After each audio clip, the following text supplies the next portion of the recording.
Fica aqui um pouquinho. Vamos fazer diferente. Eu vou voltar lá. Você vai falar assim: senhoras e senhores, hoje nós teremos Flávio Catarucci. Todos vocês aplaudem. Faz um barulho. Pode ser? Vamos combinar? Então faz de novo. Vai. Espera aí. Senhoras e senhores, neste momento nós apresentamos Flávio Catarucci.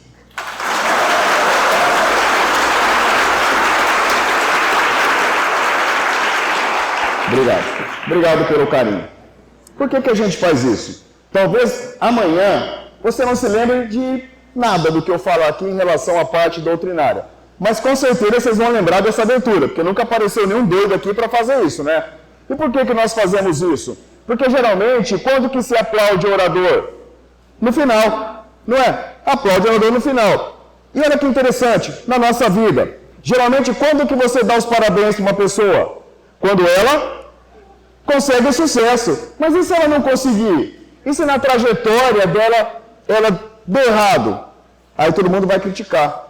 Para pensar, todos vocês. Quantas vezes você foi entusiasta na vida de alguém? Alguém falou para você: olha, eu vou começar uma faculdade nova. Quantas vezes você falou: vai, faz que vai dar certo? Ou você espera a pessoa se formar para ver se deu certo? Oh, parabéns pela tua formatura. Parabéns por ter comprado a casa nova. Parabéns pelo sucesso, pela tua empresa estar completando 10 anos. Mas e quando a pessoa está começando? Quando tudo é novo, quando tudo é desafio? A gente consegue e fala: meu, vai lá, eu estou torcendo por você, eu estou vibrando por você, vai dar certo. Faz a faculdade que vai dar certo, se não der certo você tranca, arruma outra. Ah, eu estou namorando com aquele cara lá, filho da dona Maricota. Nossa, o cara não vale nada. Mas vai, meu, às vezes ele muda com você.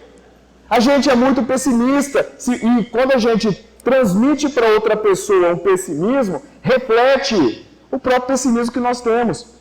Quantas pessoas fazem o tratamento espiritual, vai, a vida não anda. Por quê? Porque não dá abertura para o novo, para o sucesso.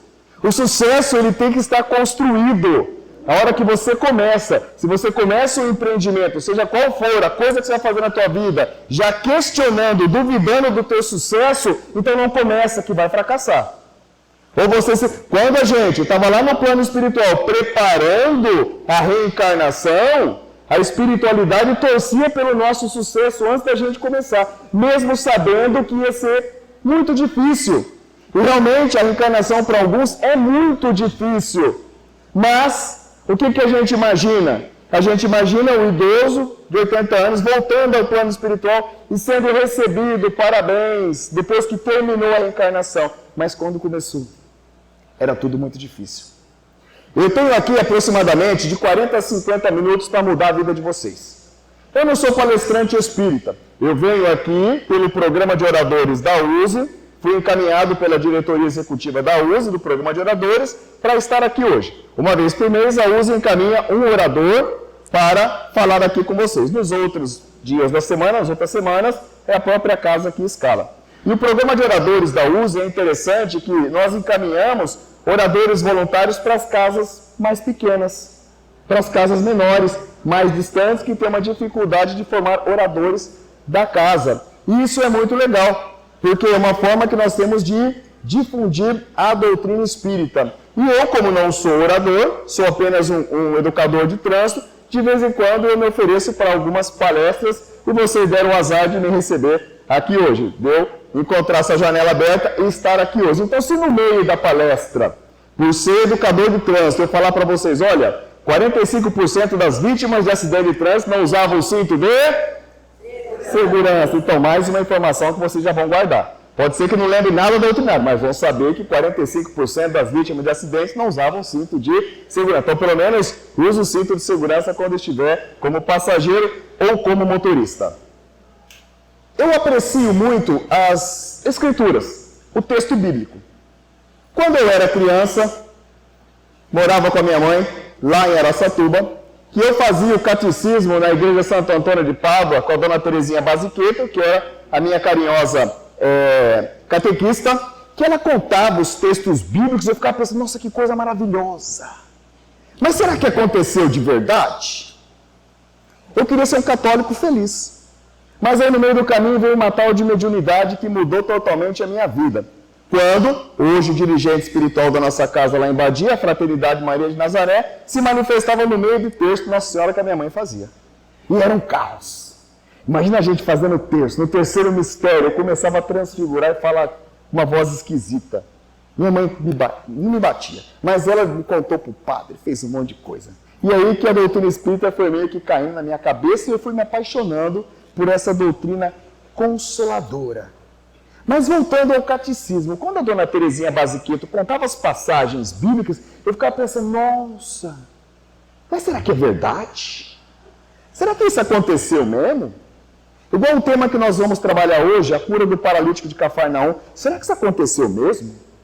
E aí quando a gente começa não só ler a doutrina espírita, mas parar para pensar e questionar e colocar a doutrina espírita à prova, você começa a tirar algumas conclusões. Chico Xavier ficou famoso por causa do quê? Dos mais de 400 livros que ele psicografou? Sim, mas além disso, o que mais que ele psicografava? A tal das cartas consoladoras, não é? Mas será que antes de Chico ninguém era consolado? E depois de Chico, que não teve uma mediunidade, que são raros os médiuns que têm uma mediunidade tão profunda como a de Chico, ninguém mais é consolado? Então por quê? Paralelo à construção dos livros doutrinários, vieram também as cartas consoladoras. Qual a utilidade das cartas consoladoras? Pensa comigo, raciocina comigo. A partir do momento que o Chico trazia do plano espiritual, pela sua psicografia, informações fidedignas, informações reais, atestadas pelos familiares, a mediunidade dele começou a ser acreditada. Ele começou a ter credibilidade. Alguém duvida da mediunidade de Chico? Alguém duvida que a mediunidade dele era pura, a ponto de ele reproduzir a mesma letra que passou por exames de caligrafia, a mesma assinatura? As cartas foram usadas até em defesa no tribunal do júri, para absolvição do réu. Então, por que essa preocupação da espiritualidade em trazer essas cartas para dar idoneidade à psicografia do Chico? Para validar o que os espíritos trouxeram a respeito da questão doutrinária. Então, quando Emmanuel, através da mão do Chico, escreve um livro tão profundo como Paulo e Estevão, ou um livro que traz tantos detalhes sobre a crucificação de Jesus, como há 2000 anos, como a mediunidade do Chico foi validada pelas cartas psicografadas, a gente começa a ter a certeza de que aquilo aconteceu. Então, se Emmanuel, ele descreve com riqueza de detalhes a vida particular do Cristo, então, consequentemente, a gente começa a dar credibilidade ao que os 4 evangelistas escreveram. Mateus, Marcos, Lucas e João. Não é? Olha que legal. E aí eu comecei a entender verdade, o que a dona Terezinha Basiqueto trazia era verdade. A gente começa a dar credibilidade. Agora eu quero convidar a vocês a fazer uma viagem no tempo comigo. Nós vamos fazer uma imersão no passado. Imagina que de repente a gente se vê num calor de 3 horas da tarde, na pequena cidade de Cafarnaum, às margens do lago de Genezaré. Estamos andando, imagina um calor, usando aquelas roupas pesadas que eles usavam para não deixar o sol queimar a pele, por isso que eles usam roupas pesadas, o vento passando. Areia, a sandália, usando aquelas sandálias da época, pisando na areia, aquela areia entrando no vão dos pés, ardendo a frieira. Imagina nós andamos suados. De repente, o que nós vemos? Cafarnaum não era uma cidade grande, era uma cidade mediana. Se fosse mais ou menos na nossa região, assim, Cafarnaum seria meio que igual ao José Bonifácio, vai. São José do Rio Preto seria Belém, São Paulo, Ribeirão Preto, que é maior, seria tipo Jerusalém, e Cafarnaum seria igual a José Bonifácio. E Badibacite, que hoje é a capital da nossa região, seria meio que igual a Nazaré. Porque nós, bacitenses, a gente tem a síndrome de grandeza, né? Então, para nós, tudo aquilo, de Catanduva até Fernandópolis, tal, tudo pertence a Badibacite. Rio Preto também. Então, imagina andando ali naquela cidade. E é interessante que naquela época não havia lei de zoneamento urbano que delimitava o tamanho dos terrenos. Então cada um tinha um terreno do tamanho que quisesse. Não tinha rua, não tinha sarjeta, era uma casa aqui, outra colar, tal. E o pessoal ia fazendo do jeito que dava. E Pedro era muito pobre. Quem morava ali era Pedro. E Pedro era casado. Como que eu sei que ele era casado? Porque Jesus curou a sogra de Pedro. Só tem sogra quem é casado ou separado, né? Porque sogra não aparta mais. Então, na casa de Pedro, Jesus, toda vez que passava naquela região, ele ficava hospedado na casa de Pedro. Então, nós estamos chegando, tem a casinha de Pedro, e Jesus estava lá. E toda vez que o povo sabia que Jesus estava lá, o que acontecia? Uma multidão. Aquele monte de gente. Imagina aquele balbúrdio. Se fosse hoje, estaria um carrinho de sorvete passando. Estaria o cara com aquele monte de algodão doce, vendendo bexiga, criança chorando. Aquela coisa, aquela muvuca. Então a gente vê aquela multidão. E a gente começa a conversar com as pessoas. Imagina, conversando com as pessoas, o que nós entendemos? Quando dei uma palestra aqui, igual do irmão Tadeu, todas as pessoas que vêm com o objetivo de aprender com o irmão Tadeu. Beleza? E naquela época, o pessoal ia atrás de Jesus para aprender com ele? Será que ia? Ia nada. Então vamos imaginar. Imagina que fossem todos espíritas. Por isso que o tema da palestra é um espírita em Cafarnaum. Imagina que fosse todo mundo espírita, aquela multidão. O que aquele povo estava fazendo lá? Vamos tentar entender a cabeça do povo. Tinha aquele povo que queria comer de graça? Faz um evento aqui e fala que vai distribuir cesta básica. Fala que vai distribuir pão caseiro, pastel, cachorro quente. Lota. Enche de gente nos corredores. Lota. Então tinha gente que ia para comer de graça? Tinha, porque Jesus não multiplicou pães e peixes e sobrou 12 cestos cheios. Então o que acontece? As pessoas queriam comer de graça e iam levar uma marmita para garantir a janta, não é? Sempre tem, eu posso levar um pouquinho para o meu cunhado? Eu posso levar um para o pai do meu filho, que ficou em casa? Então sempre tinha aqueles interesseiros que iam lá. Eles queriam ter um relacionamento com Jesus? Nada. Iam lá pelo interesse, para comer de graça. E hoje, tem povo espírita que vai no centro espírita por interesse? Tem. Eu fico muito feliz de ver uma casa tão cheia assim. Mas tem casas que a gente vai que são poucas pessoas, são casas maravilhosas. Tem um trabalho maravilhoso, mas faz um evento que vai ter gastronomia. Lota. Então, infelizmente, nós ainda temos o espírita que só vai pro centro espírita para aprender a doutrina espírita? Não. Mas quando vai ter alguma vantagem, algum benefício. Era só isso que tinha lá? Não. O que a gente tinha também? Aquele povo que queria ver um negócio, um milagre. Se fosse hoje, o que ia ter quando Jesus curava? Ia ter um monte de Olha aqui, pessoal, olha aqui, acabou de curar um cego aqui, acabou de curar um cego. Para postar no grupo da família, para viralizar. Ia ter o povo que queria ter para fofocar, motivo para contar. Faz um evento aqui de materialização de espíritos. Faz. Um evento aqui que vai acontecer. Levitação, igual o Sr. Holmes, que ele levitava, usava o próprio fluido vital e levitava. Isso aqui lota.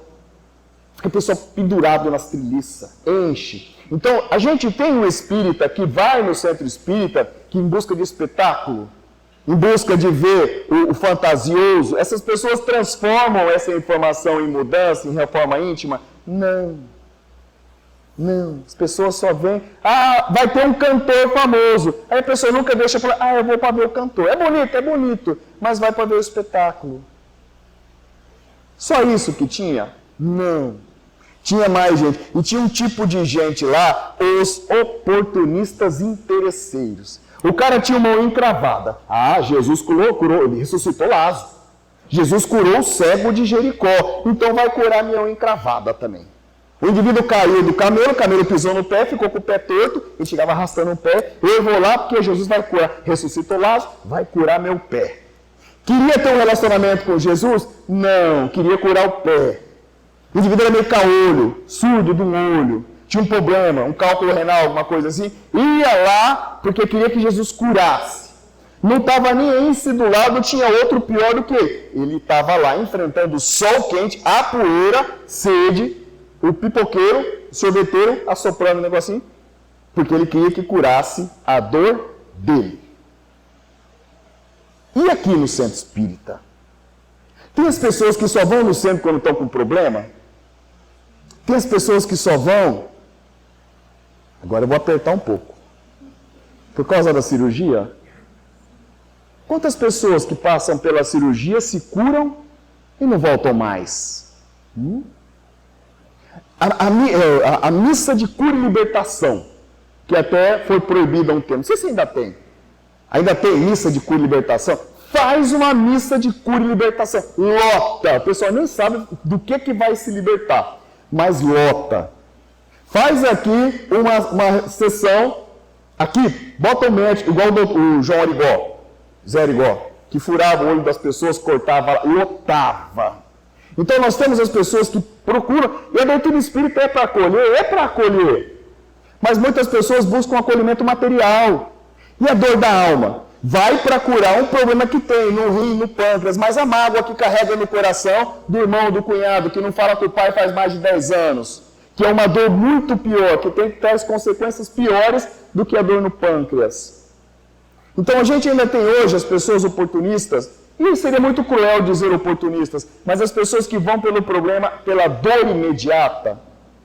A doutrina espírita é para acolher, não está errado. O centro espírita é para acolher, mas e depois? E a doutrina? E a reforma íntima? E a mudança de comportamento? Toma cuidado, porque a gente vai falar sobre isso daqui a pouco. Então, esse cenário de pessoas que a gente vai encontrar na beira da casa de Pedro. E Jesus? Onde é que ele estava? A gente só vê a cabecinha dele lá num quartinho, lá no meio. Se esticar em cima assim, subir em cima do muro, você vê a cabeça de Jesus. E ele tacando doutrina. A Bíblia diz que ele aproveitou que as pessoas estavam e ele pregava no meio deles. Estava lá, pregando lá. Muito bom. Então nós estamos lá, aquele calor danado, a poeira danada, aquele vozerio de gente, aquele povo fedido, que naquela época não se tomava banho, estava aquela coisa. Imagina a situação, aquele povo fedorento.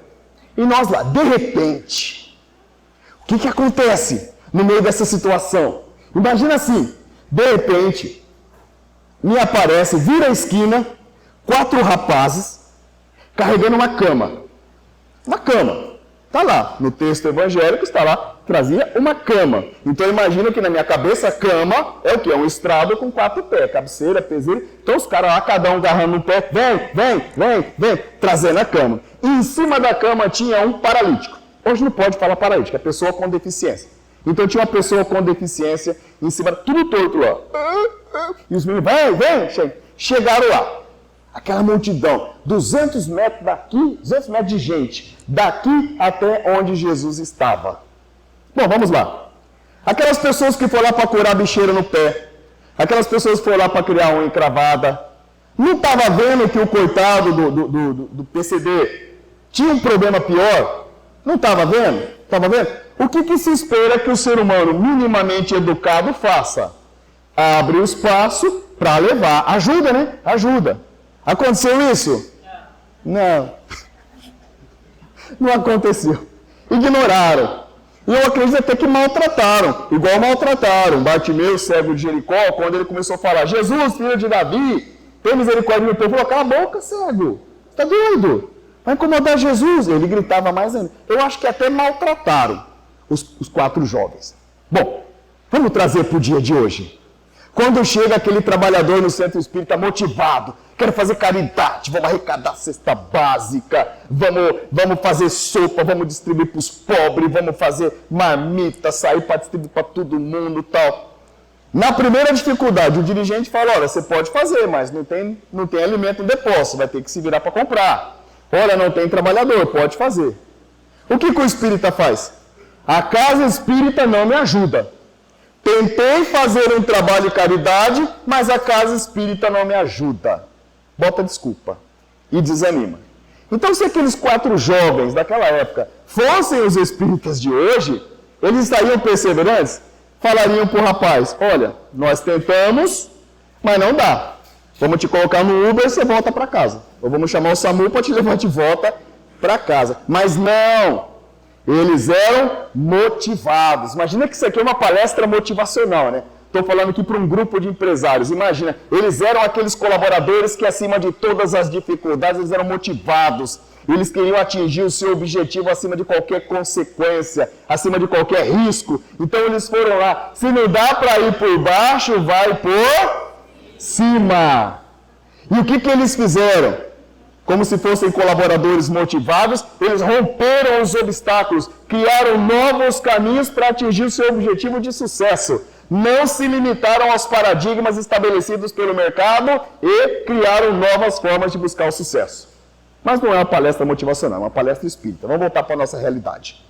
Não dá para chegar. Eles tinham a certeza absoluta. Eles gostavam do cara. Eles tinham uma afeição, uma empatia positiva muito boa por aquele rapaz, a ponto de vencer os obstáculos. Se não dá para ir por baixo, vai por cima. Subiram no telhado, arrancaram as telhas, porque naquela época não tinha telha romana. Os caras faziam um balaio de gato em cima do telhado. Botavam umas armação de madeira ali, de galho, ia botando palha, pedra, tudo para não chover. E para os bichos não poder pular e proteger do frio, que a noite era muito fria. Abriram o buraco, amarraram 4 cordas nos pés da cama e desceram o cara de rapel. Imagina que a gente está lá. Aí a gente conseguiu entrar, a gente foi se esgueirando. É igual no terço. Lembra quando tinha terço em casa? Que enchia das vizinhas tudo? As crianças iam se espreitando, esperando acabar o terço para comer. Que sempre tinha um bolinho de fubá e um chá. Né? As crianças tudo mortas de fome. E entrar lá, e a gente conseguiu se esgueirar pela parede, e a gente conseguiu entrar. E a gente viu Jesus pregando para aquelas pessoas, o reino dos céus, de repente abre um buraco, a luz do sol entra, e aí desce uma cama. Aí todo mundo para e fica assim. E a cama ali, balançando. E aí todo mundo olhando, o paralítico lá, os 4 amigos ali. Chegou, desce mais, segura na corda, lá em cima do telhado. Muito bom. E a gente ali olhando. E o calor danado, que já estava quente, tirou a telha, veio o sol, ficou mais quente ainda.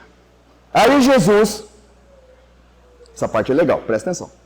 Jesus olha, firma o passo, arruma os cabelos. No livro Sublime Peregrino, ele fala que Jesus tinha os cabelos loiros, né? Arruma os cabelos loiros, os olhos azuis, olha para o paralítico, aquele olhar lindo, cativante, aponta para ele e diz assim, o que Jesus falou? Vamos ver se vocês assistiram o catecismo também. O que Jesus falou para o paralítico? O que ele falou? O que ele falou? Quem arrisca? Mãe, o que ele falou? Levanta e anda. Quem acha? Quem mais acha? O que ele falou? Levanta e anda. Quem mais acha que ele falou levanta e anda? Levanta a mão quem acha que ele falou levanta e anda. Eu vou denunciar vocês para o Padre Carmelo, que vocês fugiram da aula do catecismo. Ou fugiram da escolinha dominical da igreja evangélica. Para quem não veio nasceu no espiritismo. Ele falou levanta e anda? Falou? Não falou. Era o que todo mundo esperava. Todo mundo esperava que ele falasse levanta e anda. Mas ele não falou. Ele olhou, aquela expectativa, né? A cama balançando. O cara lá deitado. E os 4 amigos lá em cima segurando. Jesus olhou para ele, arrumou o cabelo e falou assim: teus pecados estão perdoados. O que aconteceu naquela hora? Nada. Não aconteceu absolutamente nada. O paralítico continuou paralítico. A cama balançando. E os 4 amigos. Mas aí aconteceu uma coisa interessante. Ali, eu fico me questionando, o que esses caras estavam fazendo ali? Ali junto, naquele quarto que estava, havia alguns escribas. Escribas eram os caras que trabalhavam no templo e que sabiam escrever. E naquela época só sabia ler e escrever quem tinha dinheiro. Por que logo os escribas estavam ali dentro? O que Pedro estava pensando? De botar os caras que tinham dinheiro ali para ouvir Jesus ali. Será que tinha um interesse financeiro? Isso aí? Não sei. Mas enfim. Aí os escribas estavam lá e eles pensaram. Eles não eram doidos de falar, senão eles iam apanhar aquela multidão. Eles pensaram, quem este homem é para perdoar pecados? Não é só Deus que pode perdoar pecados? Eles pensaram. Só que eles esqueceram que eles estavam diante do Espírito mais evoluído encarnado na Terra. Se Jesus, que naquela época, ainda segundo o livro Sublime Peregrino, Jesus levou 1000 anos para reduzir a sua intensidade luminosa para caber num corpo humano. Se ainda assim, com o espírito dele confinado no invólucro material, ele ouviu os pensamentos, imagina agora que Jesus voltou à sua plenitude espiritual e nós estamos inseridos dentro do campo mental de Jesus. Será que hoje ele não ouve os nossos pensamentos também? E isso traz uma reflexão importante, porque antes de você dobrar os seus joelhos e pedir, a sabedoria milenar, a sabedoria ancestral de Jesus já sabe o porquê que você está sofrendo. E a pureza do teu coração fala, toma vergonha, você está pedindo o que você não merece. Claro que ele não vai falar isso aí. Mas ele já sabe da natureza das nossas provações. Então Jesus ouviu o que os caras falavam. Quem ele pensa que é para ficar perdoando pecados? Jesus olhou para eles. Por que vocês pensam isso no coração? Por que vocês arrazoam isso em vossos corações? Aí os caras, por acaso o Filho do Homem não tem poder para perdoar pecados? Aí agora que acontece, aí a gente está ali, escondidinho, só olhando assim. Porque quando ele falou, os seus pecados estão perdoados, a gente também ficou. Mas, e um milagre? Então Jesus falou assim, para provar a vocês que o Filho do Homem também tem poder para perdoar pecados e curar os paralíticos, eu digo a você, agora aconteceu, até arrepio quando eu lembro, como se eu estivesse lá, eu digo a você, levanta, toma o teu leito, não é só levantar não, porque tinha que levar o... Levanta, toma o teu leito e anda. Aí aconteceu maravilhoso. O homem que estava assim, uau, recuperou a forma física, ficou forte, saudável, másculo. Sentou na cama, pulou, porque a cama estava pendurada ainda, pulou da cama, pegou a cama, não sei se pôs debaixo do braço, na cabeça, no ombro, e saiu. E todo mundo ficou assim, ó. Todo mundo ficou maravilhado. E os espíritas? Ficamos assim. Vamos digerir essa informação? É muita informação, não é? Vamos digerir essa informação para a gente entender o que aconteceu? Vamos. Então vamos. Olha só. A primeira coisa. Quantas vezes você vem na palestra?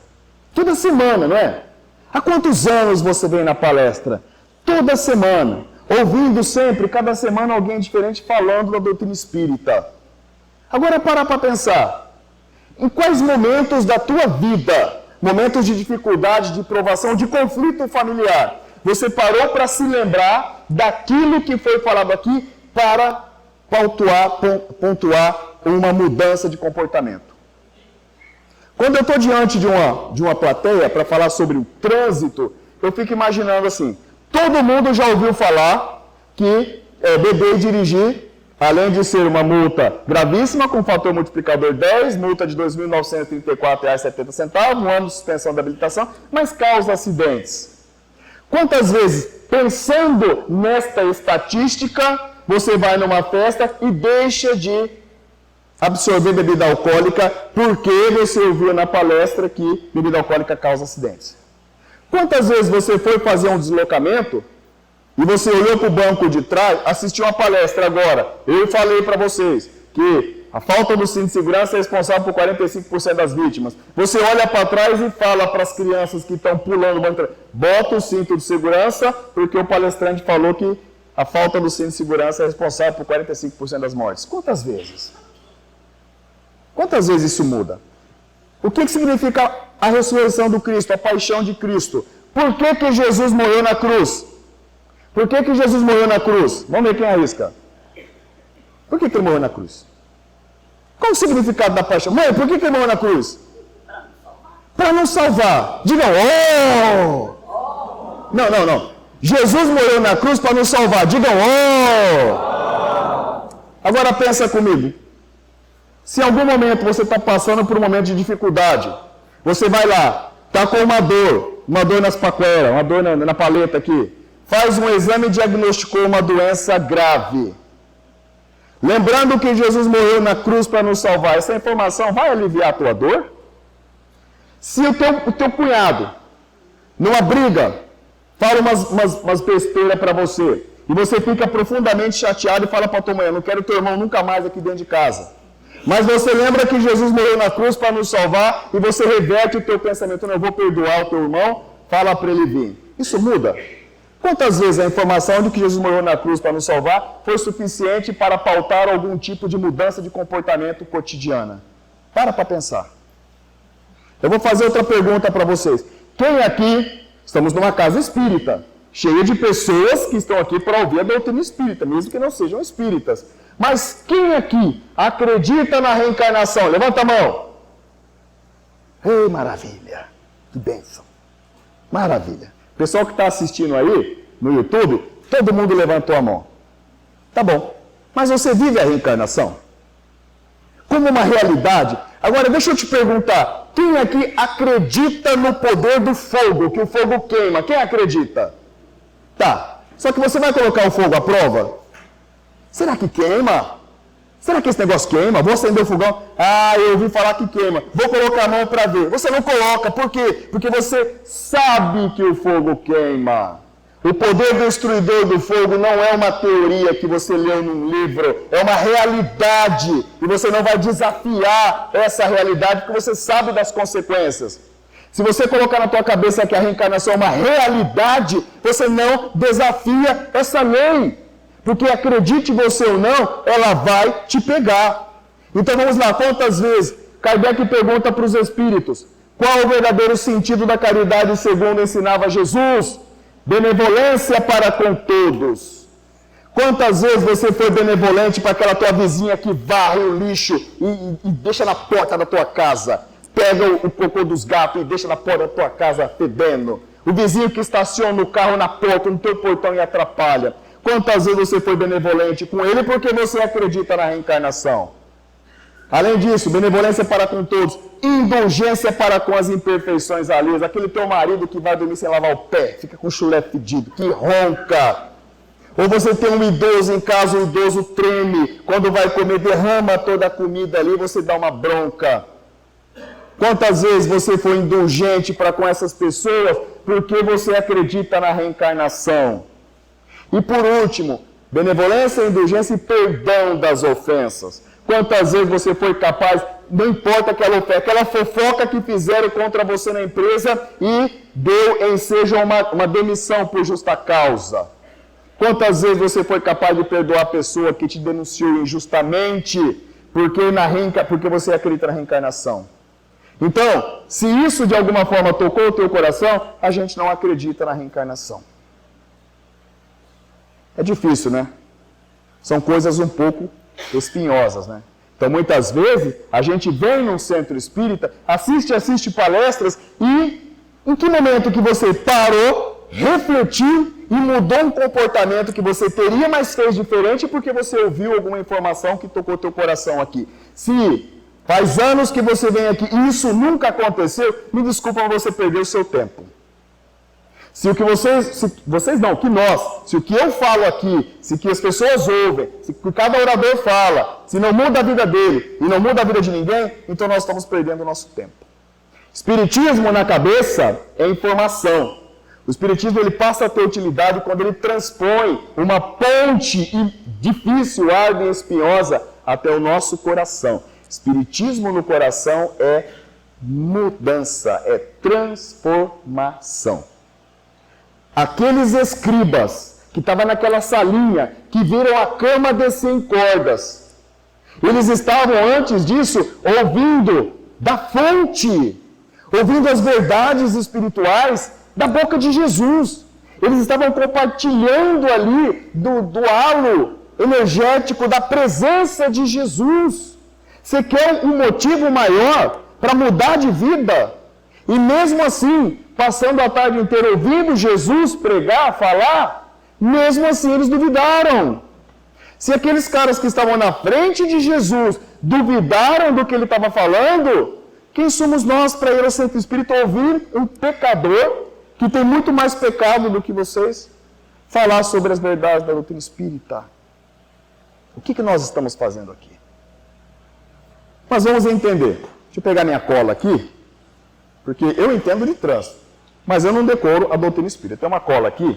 Vamos entender doutrinariamente essa passagem. A primeira coisa, por que Jesus perdoou, por que Jesus curou o paralítico após tê-lo perdoado? Porque ele recompensa os esforços. Por que Jesus curou a mulher que tinha hemorragia, 15 anos com hemorragia? Porque ele recompensa os esforços, porque ela venceu um preconceito. Naquela época, uma mulher menstruada não podia sair de casa. Quem tocasse numa mulher menstruada era considerado impuro. Ela poderia ser, inclusive, apedrejada por estar saindo de casa. Isso porque o ciclo menstrual dura 5 dias. Imagina a mulher que há 15 anos estava vivendo aquela dor. 15 ou 12? Não lembro. É 12, né? Vivia aquela dor. Mesmo assim, ela venceu o preconceito, ela saiu porque ela tinha certeza absoluta que simplesmente tocando a veste de Jesus, ela seria curada. E ela foi. Quando Bartimeu jogou fora a sua capa, que aquilo simboliza, ele abriu mão de tudo que ele tinha de material. A capa para os moradores em situação de rua era proteção contra os lobos, contra o frio. Quando ele jogou o único patrimônio dele para fora, para seguir Jesus, para ir atrás de Jesus, ele abriu mão daquilo que ele tinha, da única coisa que ele tinha, abriu mão da zona de conforto. E ao se aproximar de Jesus, Jesus perguntou: o que você quer que eu faça? Ele diga: Senhor, se quiser, me cure. Eu quero ver, eu quero hoje ver. Jesus falou: então veja. E ele viu. Então Jesus recompensou o esforço dele. Então quando você entra numa casa espírita, num tratamento espiritual, em busca de uma cirurgia, qual é a tua motivação? Você realmente quer ser curado, mas não basta curar o corpo, a tua alma quer ser curada, e essa é a chave da cura do paralítico de Cafarnaum. A alma dele já estava curada. Quando Jesus olhou para ele, Jesus, pela sua mediunidade fantástica, viu o desdobramento da trajetória espiritual e percebeu que naquele momento, aquele espírito endividado já não necessitava mais da doença, da provação que justificava aquela paraplegia. Por isso que imediatamente, pelo fluido vital poderoso de Jesus, o corpo automaticamente se recompôs. Então, todas as pessoas que os corpos foram curados por Jesus, já traziam em si a alma regenerada. E por que muitas vezes eu não consigo a cura do corpo? Vamos consultar Emmanuel, no livro Pão Nosso, no capítulo 44 do Pão Nosso, que se chama A Cura. Cadê? Onde é que está escrito aqui? Vamos lá. O que Emmanuel fala para a gente? Que o homem se liberte da enfermidade, mas entenda o valor da saúde. O corpo saudável precisa do trabalho edificante. Meu Deus do céu! Para quê? Por que nós estamos passando em altos e baixos? Por que nós temos um período de provação, dificuldade, um perrengue, um monte de coisa, mas isso passa e eu volto num período de bonança, de tranquilidade, a vida está muito boa. Toma cuidado! Se a tua vida está muito boa, toma cuidado. Essa é a oportunidade de você mudar a tua vida, de você se lançar a um trabalho edificante. E não é somente lá fazer um caldeirão de sopa e distribuir para o pessoal na rua. É você começar o trabalho sendo benevolente, indulgente, praticando o perdão. Esse é o verdadeiro sentido da caridade. Então, a providência divina abre algumas janelas de tranquilidade, que é o momento em que eu vou, pela minha voluntariedade, mudar minha vida. Não espere vir a dor para entender o quanto é importante eu me dedicar à minha renovação quando eu estava saudável. O que mais que Emmanuel fala no mesmo capítulo? Há criaturas... Isso aqui é demais. Isso aqui é muito forte. Há criaturas que lastimam o leito, não porque desejam renovar a alma, mas porque estão impossibilitados de prosseguir nos desatinos da vida. A pessoa está doente. Eu lembro do tio Tunicão. Lembra do Tunicão, mãe? Eu tinha um tio, irmão do meu pai, morava em São Paulo, contraiu HIV, na época que o HIV matava, que ainda não tinha o coquetel. Hoje não mata mais ninguém. Aí ele veio para cá em estado terminal. E aí a família internou ele lá no lar de Jaci. E a gente ia visitar o tio Tunicão, ele falava: Deus vai me ajudar, eu vou me curar e vou voltar a ir pro forró. Lembra disso? Vou voltar a ir pro forró. Então ele queria se curar, não para mudar de... Meu, Deus me curou do HIV, eu vou mudar, vou parar de beber, vou parar de raparigar, vou viver uma vida assim. Não. Ele lamentava a doença porque ele não podia mais ir para o forró. Quando a gente passa por alguma provação física, não a dor moral, porque a dor moral ela é muito mais penosa do que a própria dor física. Quando a gente passa por uma dor física, por que a gente quer a cura? Para eu poder mudar, para eu poder ser uma nova pessoa, é o significado do batismo. Morrer o homem velho e nascer um homem novo. Então eu quero me curar para eu não cometer os mesmos desatinos que eu cometi antes. Mas eu quero ser uma pessoa nova. Quantas vezes a gente se cura e não muda nada? Em relação à educação para o trânsito, tem uma teoria da psicologia que diz assim: as pessoas que constroem um comportamento condicionado, o que é comportamento condicionado? É dirigir sem cinto de segurança, é voltar para casa depois de beber, fazer ultrapassagem proibida, excesso de velocidade, dirigir manuseando o celular, todos os comportamentos que causam acidência. Isso é um comportamento, é um automatismo, um comportamento robotizado, você não muda. Eu posso te convencer, te dar uma palestra, mostrar slides, estatísticas, pessoa morta, trucidada, você sai daqui assustado, mas daqui a meia hora volta a fazer o mesmo comportamento condicionado. Só que só tem uma forma de você mudar esse comportamento condicionado, segundo a psicologia, quando a pessoa passa por um trauma. Quando a pessoa passa por um trauma, enquanto ela estiver sob efeito do trauma, ela muda. Você pegou o teu marido conversando no WhatsApp com a vizinha, com a ex-mulher dele, com a ex-namorada dele. Você sempre falou, eu não quero que você fique de conversa com essa mulher. Eu não quero que você fique vendo foto de mulher pelada. Eu não gosto que você... Eu não falo. Você sabe que a tua mulher não gosta. Mas, como ela nunca pegou, nunca funcionou no teu celular, você vai levando. Mas um dia ela descobre. E te mete o pé. Não, você não me respeita. Não quero, mas cata tuas roupas, tuas cuecas rasgadas, joga tudo no saco, joga no meio da rua lá. Faz aqui, bota você pra fora de casa, cata aquele teu gato e joga, leva esse gato sarnento também embora, tal.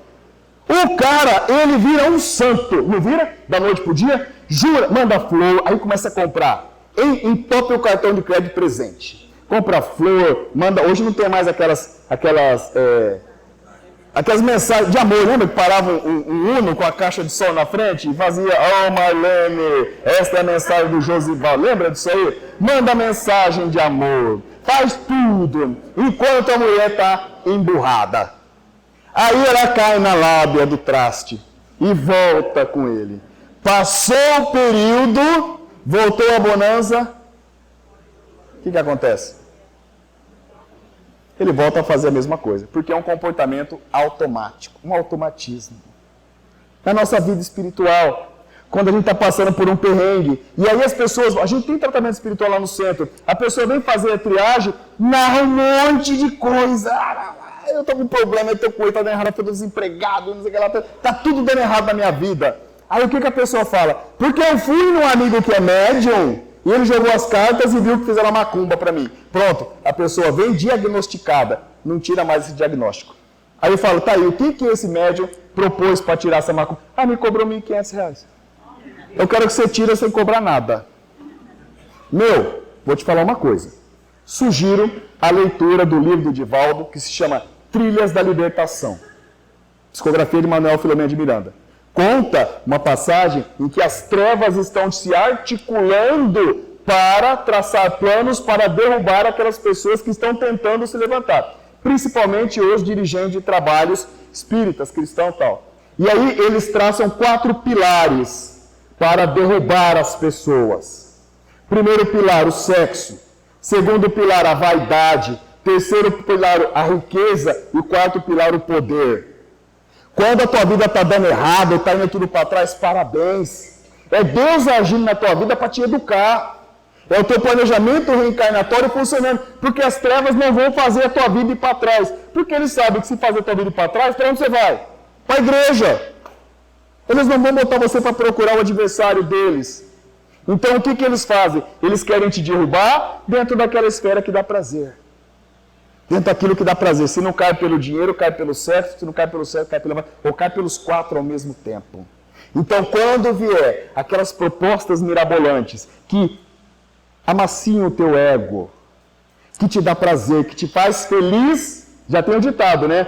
nada errado se te faz feliz. Quem disse isso? Satanás. Se te faz feliz, então toma cuidado. Porque aí sim as trevas estão agindo na tua vida. Toma cuidado nas propostas mirabolantes de um segundo emprego que vai te afastar do trabalho, do estudo, de alguma coisa que você está se propondo a fazer na casa espírita. Aí as trevas estão agindo na tua vida.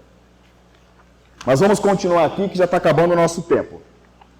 Então Emmanuel falou isso aí. Joana de Ângeles, no livro Momentos de Amor, psicografia de Divaldo Pereira Franco. A consciência é tranquila, dá a contribuição exata para que se instale a paciência, pois que se sabe da justiça dos acontecimentos. Agora eu vou falar uma coisa que vai mexer. Porque se você está passando por uma provação, e você está indignado com essa provação, aquilo que está te incomodando demais, parabéns, a tua consciência está te cobrando. É uma consciência endividada que está te cobrando daquilo. Por quê? Porque quando vem a provação, é interessante que nós vivemos num país de provas e expiações. Prova é a dificuldade que se vive, expiação é o sofrimento decorrente da prova. A prova é inevitável, porque já está escrito, mas a expiação é facultativa. Você sofre se você se deixar levar, se você se abater. Muitas vezes, tem pessoas que passam... Um exemplo, o Henrique, lá do Chico Xavier. O Henrique, ele tem uma paraplegia nas pernas, mas ele é um cara que você vê nitidamente que ele tem uma prova, mas aquilo não se transforma em expiação, ele tira de letra. E ele diz que é graças à muleta que ele é a pessoa que ele é hoje. E, vamos lá. Mas por que o cara estava paraplesado? Não sei se diz palavra. Por que o cara estava com aquela deficiência? A gente vai fazer uma viagem agora até o livro Memórias de um Suicida. Psicografia de Ivone do Amaral Pereira, escrito por Camilo Castelo Branco. No capítulo 3º da segunda parte, seção de planejamento de corpos físicos, página 130 da penúltima edição, departamento reencarnatório. Bom, perante a justiça de Deus, o maior endividado, o maior crime que se comete é o suicídio. Por quê? Porque você está renegando uma dádiva de Deus, que é o corpo material, a oportunidade da reencarnação. Então, o suicida, ele está cometendo um crime direto contra Deus, renegando a oportunidade de reencarnação. Muito bom. E aí, depois que ele passa aquele período de tristeza grudado no corpo, vê o corpo apodrecendo, passa no Vale dos Suicidas, que ele é resgatado no momento de misericórdia da providência divina, é encaminhado para o Instituto lá de Maria de Nazaré, pelos trabalhadores da Legião dos Servos de Maria. Ele passa por um estudo e ele vai começar a planejar o seu corpo, próximo corpo. E aí, pasmem, a alma arrependida imprime a aprovação que aquele corpo vai passar. No Evangelho de Mateus, tem uma passagem que é muito interessante. Jesus disse assim: reconcilia-te com teu adversário enquanto estás com ele na caminhada. Senão ele vai te entregar ao juiz, e o juiz te lançará à prisão, e de lá não sairá enquanto não pagar o último centavo. Beleza? Quem é o juiz do Espírito? Quem vai condenar o Espírito? Quem vai condenar o Espírito? A consciência. Mas claro, e se o cara não tiver consciência, em algum momento vai. E aqueles bárbaros lá, da época dos bárbaros, que eles faziam barbaridades lá, do ano 1000 e não sei quanto, que eles invadiam as aldeias, estupravam mulheres, matavam crianças. Esses caras não têm consciência. Em algum momento, a consciência deles vai despertar e vai surgir o desejo de reconciliar. Vai, não passe anos, o tempo que passar. Judas Iscariotes, ele reconciliou com a sua consciência 1400 anos depois. Ele passou por 11 reencarnações como leproso por ter traído Jesus. E ele se libertou quando ele reencarnou como Jonadá, que foi queimado na fogueira. Olha que legal. Então o espírito arrependido, ele imprime. E nesse livro fala assim, presta atenção. A deficiência está enraizada no perispírito, porque o estado mental do remorso imprimiu a vontade de se tornar mutilado. Mas as forças morais e a capacidade de resistência serão balanceados. Porque às vezes o desejo do indivíduo de aplacar a sua dor na consciência é tanto que ele planeja um corpo tão deteriorado que Maria fala, ameniza a dor desse filho, porque se ele vier desse jeito, o coitado não vai suportar e vai se matar de novo. Então, muitas vezes, a provação que você se lamenta, que você dobra o joelho no chão para orar, para pedir, foi até amenizada. Era para vir pior. Pela misericórdia de Maria, de Jesus, podia ser pior, foi amenizada. Já ouviram aquele ditado? Deus só dá o frio conforme o cobertor? Acho que é isso, né? Só dá o frio conforme o cobertor. Então, as provações, você que veio hoje aqui no ABGEM em busca de uma resposta, em busca de uma cura, entenda que a cura vai vir para o corpo físico, mas é essencial que se cure também a alma, está no Evangelho. Está lá, quando invocaram o espírito de João Batista Vianney para se manifestar no médium, para impor as mãos e curar uma mulher cega, o que ele disse? Por que vocês me chamaram? Para eu impor as mãos e a curar? Que sofrimento, bom Deus, que ela ore e espere. Aí ele diz, em suas aflições, pedi a Deus, meu Pai, castiga a minha carne se necessário for, para que o meu espírito adquira a brancura que tinha quando foi criado.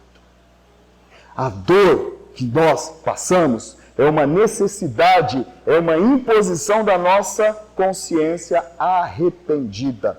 Quer a dor do corpo físico, trabalhe a tua alma, trabalhe o teu espiritual, para que, se for necessário manter a prova, que a expiação não venha se manifestar.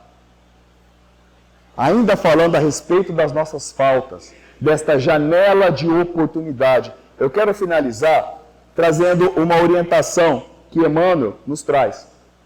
Não lembro o livro, mas ele diz assim, diante das nossas falhas, dos nossos erros, quando vier o despertamento tardio, as consequências já serão irreversíveis. Então toma cuidado com os desequilíbrios. Toma cuidado com os comportamentos imorais que a gente carrega nas profundezas da nossa intimidade e que a gente acha que ninguém vai ver. Toma cuidado, porque quando a casa cair, você já não volta mais. Eu digo isso para os motoristas que eu dou palestra. Se você tem o hábito de dirigir com excesso de velocidade, usando o celular, sem cinto, dirigindo embriagado, toma cuidado. Quando você se der conta, as consequências já são irreversíveis. Muitas vezes, quando a gente se dá conta da nossa arrogância, da nossa vaidade, da nossa falta de misericórdia, da nossa falta de perdão, aquilo que a gente já destruiu não tem mais como consertar. É possível que você afaste da tua encarnação pessoas que são extremamente importantes e que aguardaram centenas de anos para estar junto. Então pare enquanto é tempo. Você, teu anjo da guarda e Deus sabem os desequilíbrios que estão no nosso íntimo. Então, aproveita a noite de hoje, que esse maluco de Badibacite que acha que Badia é a capital do império, está falando para vocês, para enquanto é tempo. Porque quando você se ligar, já não dá mais volta. Amém? Quero aproveitar a oportunidade, antes de finalizar, fazer um convite para vocês. A nossa última festa do milho na USE foi um sucesso.